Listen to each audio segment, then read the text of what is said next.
Hello, good morning, crypto. So, meron akong good news ngayon. Sa mga mag-enroll ng ating AI crypto, kasi meron tayong rewards. Namimigay tayo ng free Shiba, 10k Shiba hanggang 50k Shiba sa mga magre-repair at least 2 direct. Ayan. Okay? So, at meron tayong rewards, unlimited direct 50 pesos cash. Okay? At meron tayong model ngayon dito sa ating office sa NWOW Philippines. So, thank you sa NWOW Philippines. So, ang ganda ng kanilang mga e-bike. Okay, papakita ko. So, panoorin mo to hanggang dulo. Let's go! So, this Coach Jonathan Beat. So, kung di ka pa nakasubscribe sa aking channel, subscribe now, Jonathan Beat TV. And then, share mo tong video para malaman din ng mga members. Okay? Good morning! So, let's go!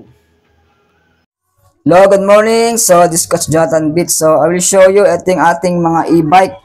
So, NWOW Philippines is the latest model e-bike. Okay? So, it is GC10 electric bike and others. So, it is priced at approximately 19,800. So, very mura at may kalidad. Yung kanyang features is automatic transmission, digital odometer, adjustable LED headlights, and drum brakes for both the front and rear.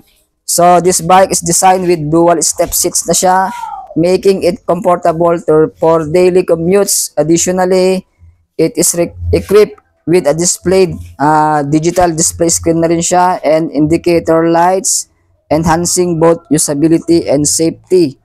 So, for a broader lineup, NWOW also introduced their Young Family and City series as part of their Starfire plan.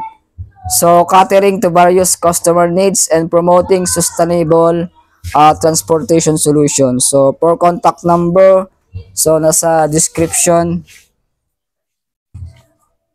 Then, email mo ako sa aking email. So, sa description. Lalagay ko doon. So, this is Coach Jonathan Beat. So, thank you for watching. God bless day. So, yan yung mga stop natin.